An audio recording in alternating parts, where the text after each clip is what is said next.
Yes, this is Officer Taylor Cannon again. Do you have those numbers for me yet? Well, why not? Look, let me remind you that this is a formal police investigation. Top priority. So what is the holdup?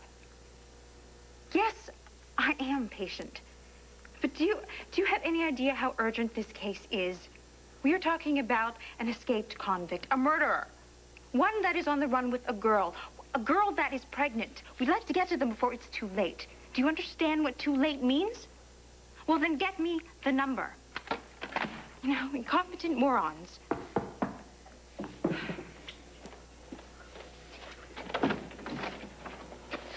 Darling? Yes, Mummy? I heard the news. Won't you come in? How are you? What news? Your apartment is a mess. Okay, don't tell me what news. A friend of yours paid me a visit. Told me you were fired. Who? Dismissed in disgrace from the Pine Valley Police Department. Derek. He was quite sweet, actually. He sought me out because he really is concerned about you.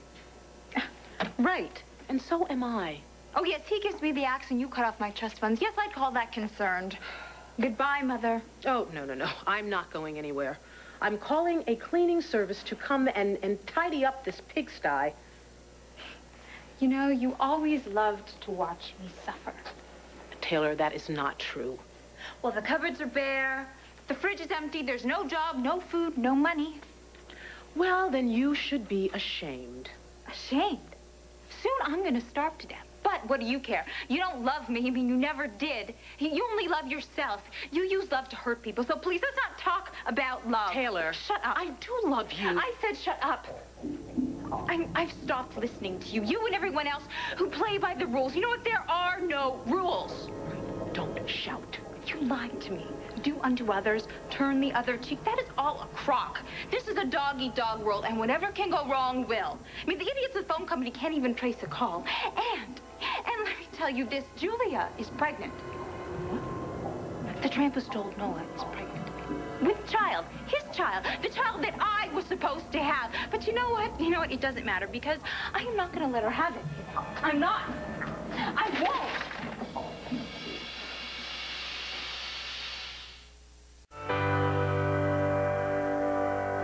You know, Julia is a little slut. She's a complete sleaze. She doesn't deserve a man like Noah. She deserves someone rotten like Zeke or Louie. Okay. Taylor, how do you know Julia is pregnant? Have you heard from Noah? Of course not. Why would a man under the spell of a cheap little slut like Julia tell me anything? I overheard it at McKay's. Julia was talking to Haley Vaughn. Well, do you know where they are? Of course not. Would I be waiting for a telephone call from the phone company if I did? Now, since when does the telephone company make traces on third-party calls for ordinary citizens? I am not an ordinary citizen. You were fired, remember? You're no longer a police officer. Well, they don't know that, and they're not going to find out. And you know, somebody should shut Derek's big fat mouth. Taylor, in a strange sort of way, Derek really is on your side. Oh, like you are? He had a suggestion. And quite an excellent one, I might add. A trip to Europe. Excuse me? Yes, Paris, Rome, a villa in southern Spain. Remember the month we spent in Ibiza? I was a baby. Yes, but you were an angel. Your nanny called you her sweet little doll. In Spanish, of course. Oh, sweetheart, we had a wonderful time. Why don't we can retrace our steps, buy an open ticket and stay as long as we want. Yes, why don't you go pack a bag? I'm not going anywhere with you. I'm staying right here until I find Noah. You are obsessed. No, I am in love. Obsession is not love. How would you know? We've already established the fact that you know nothing about love. You're just as ignorant as the rest of them, and you don't understand. Okay, fine. Fine. So say you do find Noah. And then what? Is he going to come running to you with open arms? Something like that. Sweetheart, the man is a fugitive from justice because of you. And what about the pregnant girlfriend? Is he supposed to just walk away and the two of you live happily ever after? Look, he loved me once. He will love me again. Taylor, Noah wants nothing to do with you. He made that very clear. You know what? I can't hear anything that you're saying.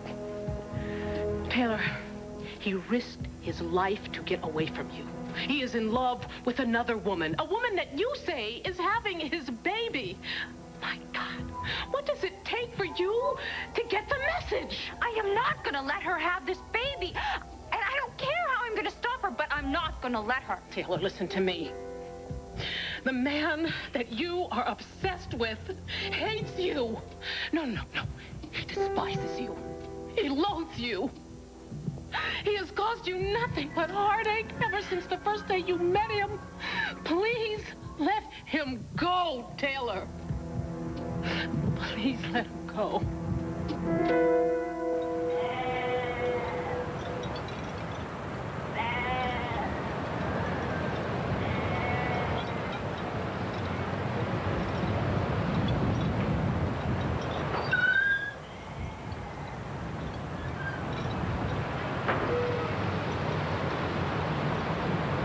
Which way's east?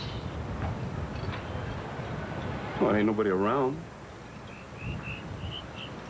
The doctor breathed carries echoes. Not a soul till we're out of the parish. Come.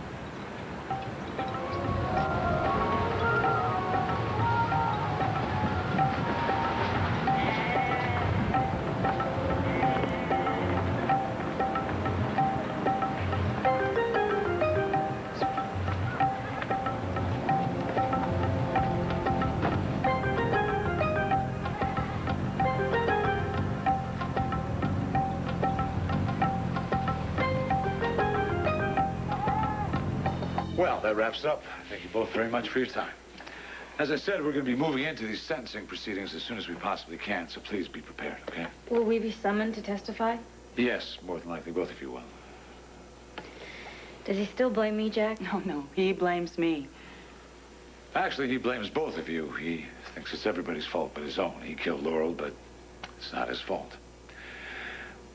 You know, I think even though this kid wouldn't be facing capital punishment, he'd walk that last mile if he were, proclaiming his innocence at the top of his lungs. He's an alcoholic. Nothing's ever their fault. Laurel's death is his fault. Anyway, I know confronting him won't be easy for either one of you, but I'll make it as painless as I possibly can. Again, thank you very much. Jack, how's Lily? She's all right, I think. Thanks for asking. I'll be in touch. I saw him.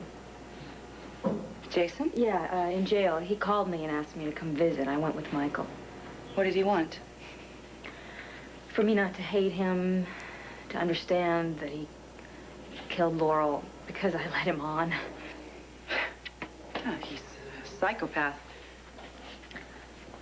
Well, I think for some people there's a perverse sort of comfort when terrible things happen to start throwing the blame around, you know. Maybe it's easier to feel anger instead of grief. I don't know. But I do know when Jason said those things to me, how terrible I felt. And I realized that I had said the same things to you and to Ted. Saying that you might as well put the gun in Janet's hand, calling you Jason's accomplices, passing judgment. Is this a apology? I was wrong about a lot of things. I had to rethink a few of my actions.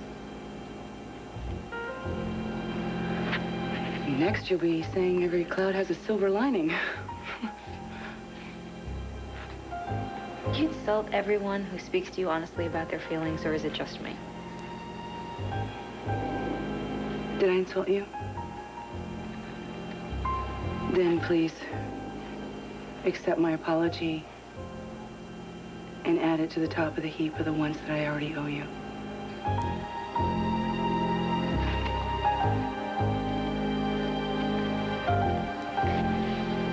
Liza, I saw your face when you left the courtroom.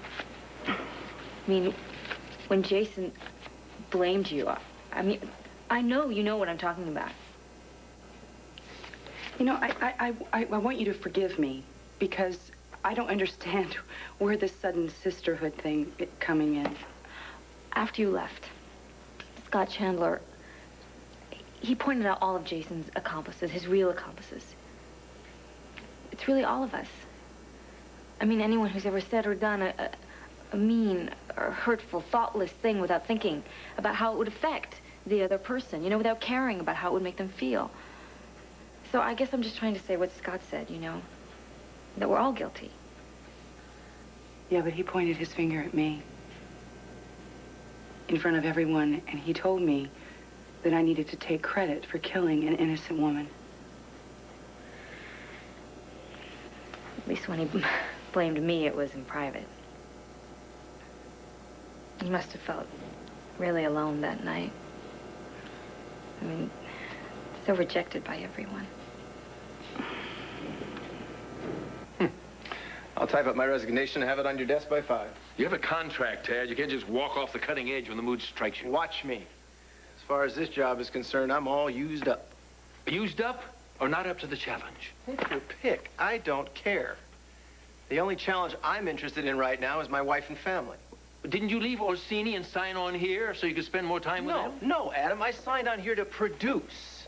When Erica hosted the show, which lasted for all of about 3 minutes, job stability around this place is a joke. People are gunned down on the show, and now you want me to spend 3 months in a mobile home? We can tailor the schedule to pamper you. You can take Dixie and the children on the road with you if you want. What I want is out of here.